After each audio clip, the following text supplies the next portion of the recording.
Assalamualaikum warahmatullahi wabarakatuh. Salam, Om Swastiastu, Namo Buddhaya, salam kebajikan. Rahayu, Rahayu, Rahayu.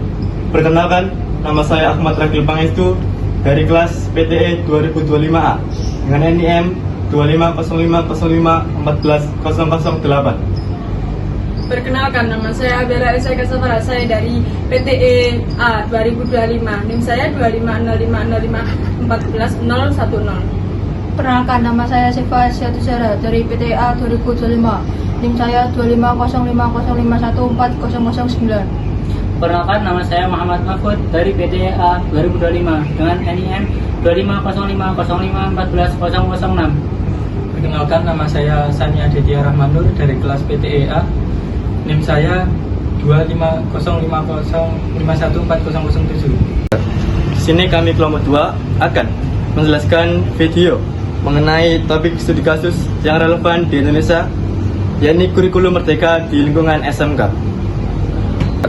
Nah, sisi positifnya adalah relevansi dengan industri. Kurikulum ini dirancang untuk lebih fleksibel dengan membuka ruang kolaborasi yang lebih luas dengan industri IDUKA. Nah, tujuannya menghilangkan kesenjangan antara kompetensi lulusan dan kebutuhan lapangan kerja.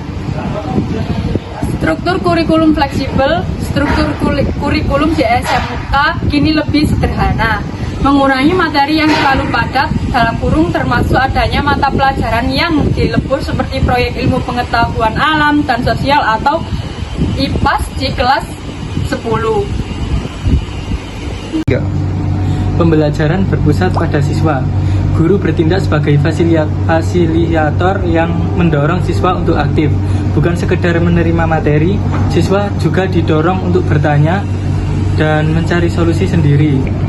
Sisi negatifnya adalah kesiapan sumber daya manusia atau SDM. Banyak guru produktif kejuruan masih memerlukan peningkatan pemahaman dan pelatihan intensif untuk mengimplementasikan pembelajaran berdiferensial dan merancang perangkat ajar, modul ajar yang kreatif dan inovatif. Beberapa SMK, terutama di daerah, masih menghadapi kendala fasilitas penunjang yang belum memadai untuk mendukung praktik P5 atau pembelajaran yang sangat kontekstual dengan industri modern. Perubahan paradigma transisi dan kurikulum lama yang padat materi ke kurikulum baru yang fleksibel seringkali memunculkan kebingungan dan kekhawatiran terkait capaian pembelajaran, terutama di mata pembelajaran normatif dan adaptif. Analisis teori mengaitkan kurikulum merdeka di SMK dengan konsep dasar kependidikan. Kurikulum merdeka dengan filosofis pendidikan Ki Hajar Dewantara, di mana pendidikan harus berpihak pada murid. Yang pertama, ing ngarsa sing tulodo. Di depan memberi teladan. Implementasi kurikulum merdeka menuntun guru SMK menjadi role model profesional dan inovasi. Guru kejuruan harus update dengan perkembangan teknologi dan praktik industri agar dapat dan nyata kepada siswa. 3. Dan yang terakhir ini Tuturi Handayani. Di belakang memberi dorongan, kurikulum merdeka memberikan fleksibilitas kepada siswa dan sekolah. Guru memberikan dukungan dan pengawasan agar siswa dapat berkembang sesuai bakat dan minatnya, khususnya dalam memilih konsentrasi keahlian. Landasan psikologis. Kurikulum merdeka sangat berpegangan pada psikologi perkembangan atau teori belajar dengan fokus pada 1. Pengembangan minat dan bakat. Kurikulum merdeka mengakui bahwa setiap siswa SMK memiliki potensi yang berbeda. Kurikulum dirancang untuk mendukung pembelajaran berdiferensiasi atau mengakomodasi gaya belajar dan kebutuhan siswa yang beragam, agar potensi kejuruan siswa dapat optimal. 2. Belajar mandiri atau self-regulator learning.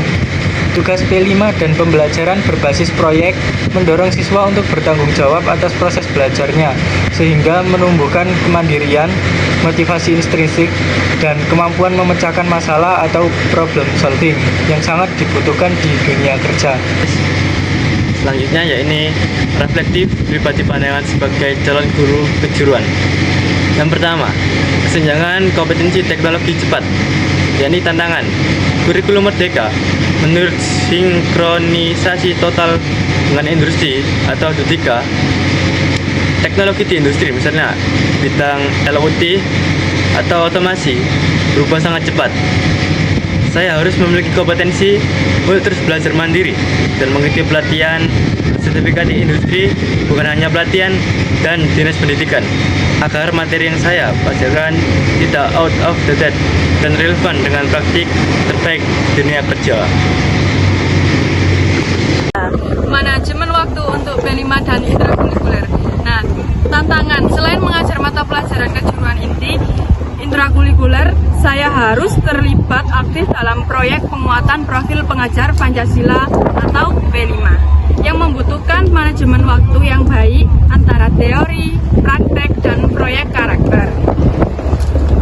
Refleksi, saya perlu belajar berkolaborasi secara efektif dengan guru mata pelajaran lain, guru normatif atau adaptif, agar proyek P5 yang dilakukan benar-benar interdisipliner dan tidak membebani siswa atau diri saya sendiri.